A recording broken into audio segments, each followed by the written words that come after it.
here. So I'd like to welcome everybody to Net Gain, Networking, Encouragement, and Training. I got my friend Jeremy here with me. So what we're going to be doing, this is a new series. We're actually at the SIMA Symposium soft launching today. So what this is intended to do is, number one, provide some education in more of a, how do I say it, kind of conversational manner, not necessarily formal podcast teaching, but hit you with a couple takeaways because I'm a trainer. You're going to get some takeaways from me. It's what I do. But also, want to bring other people on, introduce others in my network to it. We also want to make this is going to be a virtual series going forward. So anybody, can join. We'll have a Zoom link to sign up. It's free. We want to make this a place to get some encouragement during the week, have some relevant conversation that you can listen to on a topic. And then I'm actually going to open up virtual networking rooms, or in this case, we have people actually here with us networking at SIMA while we're here, but virtually we're going to do this virtual. So what we're going to start with is some encouragement before Jeremy and I start talking about career depth in the industry. And two pieces of encouragement I want to really hit the industry with is, number one, I use the Richard Branson quote. It's one of my favorite career quotes, but it's train people well enough so they can leave, treat them well enough so they don't want to. So that's really my encouragement to anybody. If you lead people, if you train, if you manage, we can't control everything, but how well you train and treat people are two things that are fully in your control as a company. So I encourage you to really take hold of both of those. And then the second thing I'll say to anybody at any point in their career, one of the quotes I share in leadership training is, we say do it, but I'm scared. Do it scared. So we encourage you, whatever that thing is, to do it scared, whether it's, maybe you're attending the symposium for the first time. Maybe you're thinking about attending an online networking event, but you're not sure. Maybe you, aren't sure about asking your boss about taking more on. It's okay if you're scared. Just do it scared. So, Jeremy, would you say anything to that? Like, do it scared? Definitely do it scared. Last year, I went to the SIMA Symposium the first time. Barely knew anyone. Petrified. Hopped on a plane from Ottawa to Toronto to Pittsburgh. Met a guy at the airport. Got to the symposium. Met like 1,000 people. Now I talk to those people. We're all basically scared, but get out there, meet people. That's the only way you're going to grow yourself as a person and your career. Just get out there, be a sponge, soak in everything. 100%. Yeah. And, we actually met at the symposium in Pittsburgh. So this is a product of that. So you can see what can come out of just being, and I know you've been on several podcasts, different trainings. I mean, how many of those came out of that or were built all of them? All of them. Okay. Yep. Anyone who's invited me on their podcast, even people I talked to on LinkedIn, basically everything started from either going to the ECF thing a couple of years ago where I knew nobody. I was like one of two Canadians there. Nice. Or the symposium, met so many people, and then started getting invited on podcasts, which I never thought I'd ever be on in my entire life, to be honest. Yeah, 100%. So the takeaway there, you can see what do it scared can open up, because here we are having a conversation in Grand Rapids. We didn't even know each other at this time last year, walking in the symposium. And here in fact, I didn't even have another do it scared. I didn't even have jack of all people trades last year. I was just a, learning and development guy in specialty pharmacy. I didn't have my passion business now, as I call it. So none of this was happening, and so I went scared, in a way to be like, am I going to be received? How do I explain to people what I do? Like, do I even want to do this officially? But, the takeaway is stepping out can open many doors. And this industry, I don't know if you'd agree with this, but I feel like it's very supportive and really, people have your back. People are willing to, be part of it, help you out. We're all essentially doing the same job or providing the same services to people. And most of the stories we have, they've got a shadow story to the same thing. Yeah. They were broken down at 3 a.m, or they had problem retaining people. They used people like you to develop that. We all came from the same thing. And all I'll say is, like, doing it scared. The best day to start networking with people was yesterday. Second best day is today. Today is the day. So whenever you're seeing this, if you're hanging out with us here at SIMA Live, today's the day to start networking. For those that are here live in the room, definitely take advantage of, the mini golf session tonight. Opening events tomorrow when we have breakfast, snack and chat tables. I'll be hosting one on retention. Me too. Table 33. I think I'm 7. I have to look at my thing. So yeah, you got 2 tables here. See, again, another open door that came from just showing up. So But one thing I wanted to talk to Jeremy about specifically in the industry is, for those who know me, know I'm all about all things HR people. So why I exist in snow is to help snow and landscape companies find, develop, and retain the best people. So I want to talk to Jeremy specifically about career development. And where this came was we actually were on what call was that? I think it was on, it was on when we were watching Storm Chase. Yeah. And you had mentioned about like shout out to the shovelers. I started as one. So kind of talk about introduce like what your role is now, but then talk about where you started and how you kind of got there. Yeah. So my role now at Clintar is technically my title is account manager. So I take care of the clients, but I also do a lot of operations and a lot of development of people. I do a lot of the training sessions. I help develop things. I go to colleges. Last year I went to a college on behalf of Landscape Ontario, get people in the industry. But it all started, it's in my early 20s. Had a family to feed, but he had a landscape company. He's like, "You want to come shovel?" I'm like, "Not really, but I need money." So started shoveling. Hardest job in our industry, but in my opinion, the most important job. Yeah. Because without the shoveler, nobody's getting out their doors. People are slipping and falling. Did that for about 2 years. Then I bought my own plow truck.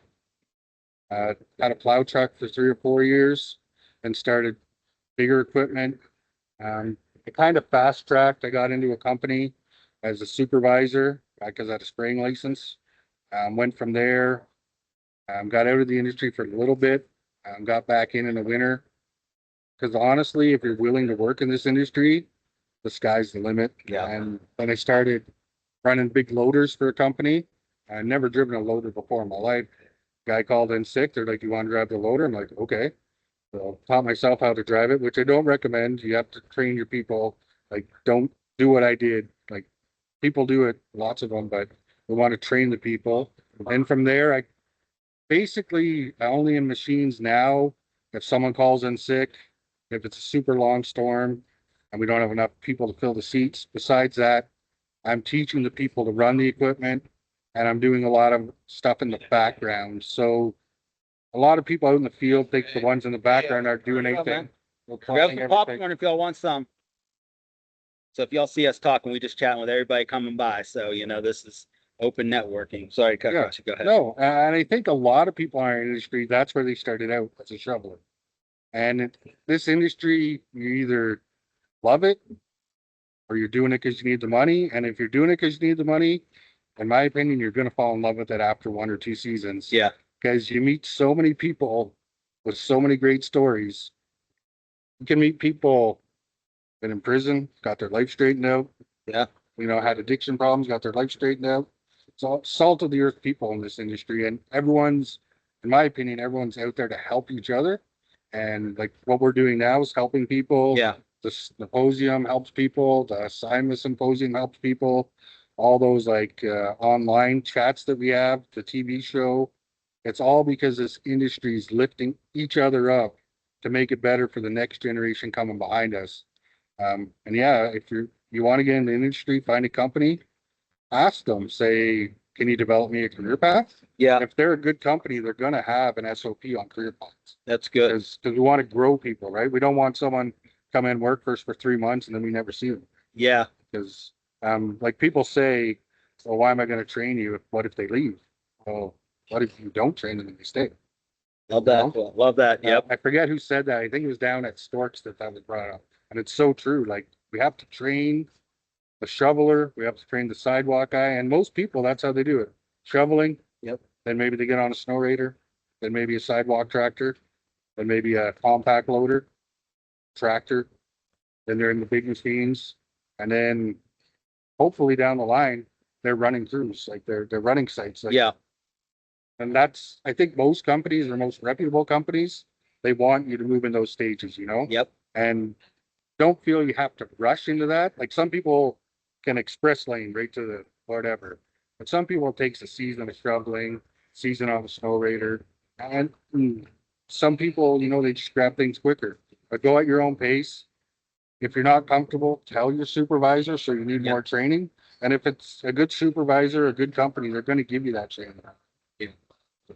So you really advanced. It seems like kind of two takeaways I take from what you said is number one from the, we talk career development in snow. one from the takeaway I'll give for the employee side. So if you're an employee wanting to grow, one for the company side. So for the employee side is the importance of grit. You know, you talked about 100%. You're going to be out. You know, a lot of times, especially if you're coming in with no experience, you don't have any kind of specialty skills where you're like office or admin or whatever. You're going to be starting, especially if you start seasonally. You're going to be starting on a shovel crew. You're going to be starting, literally boots on the ground with a shovel, maybe working up to a blower, like you said, then as you grow, so having that grit to really work those long storms, discipline your body, make sure you get the sleep that you need, make sure that you work through the tough things, and also even grit in, taking feedback too. During a tough storm, it might be like, hey, hurry up, and in a hurry, obviously, I talk, the importance of respect, but we all know in emergency moments, push comes to shove sometimes.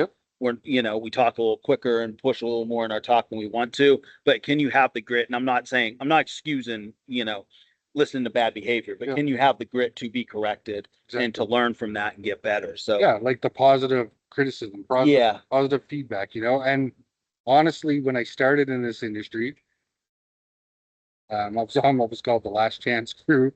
And the owner of the company's dad was like, the best ability is availability. If I call you, make sure you come. Because if you don't come, maybe I'm not going to call you next. I'm going to call someone who's going to show up, right? And that's part of the grit. Like sometimes you don't want to get out of bed when it's minus 20 and it's a blizzard, but you have to get out of bed in this industry. Like there's no, I can't do it. You have to push through. And it's going to build your career and it's going to build you as a person.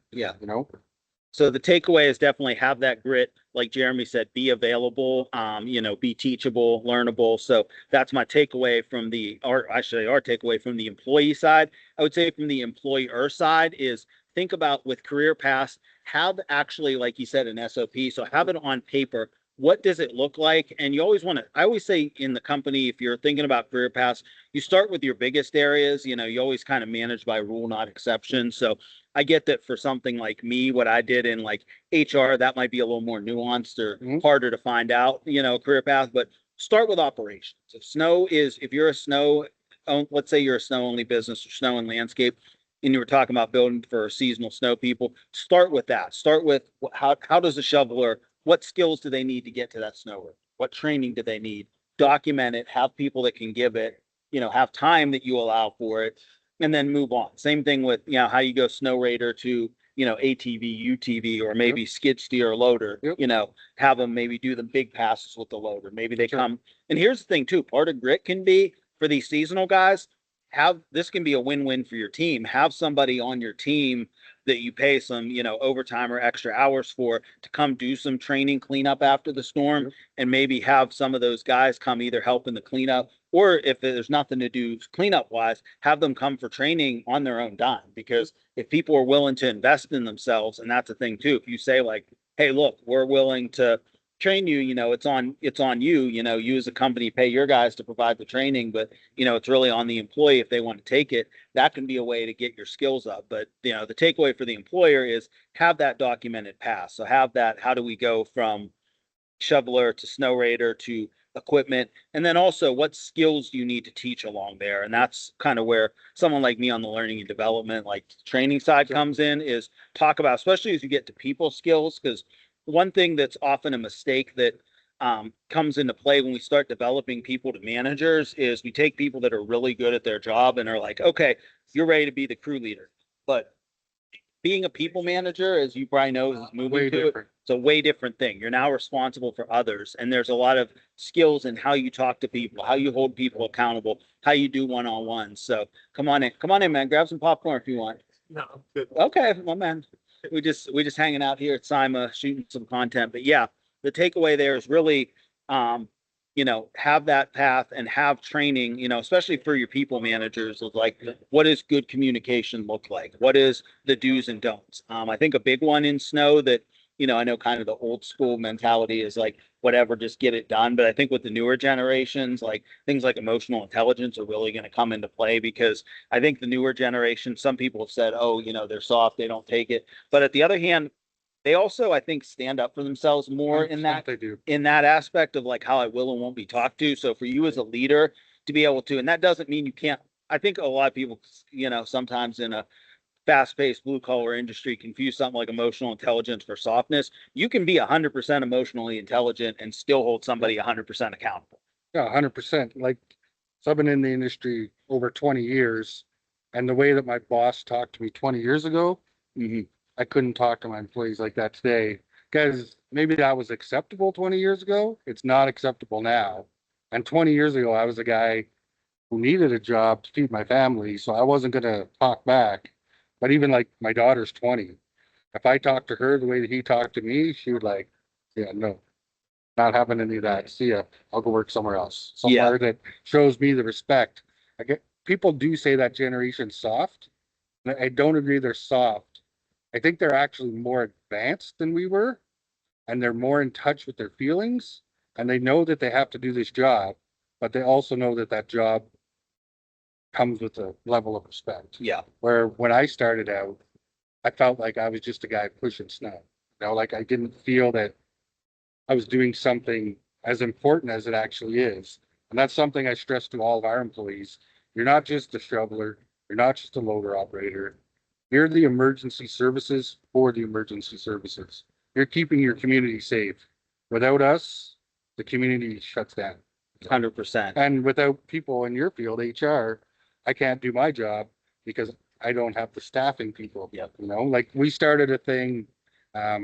So when we go to hire people, and now we're going to start doing it with everyone, we send them out like a form to fill out, and it's just select 20 words.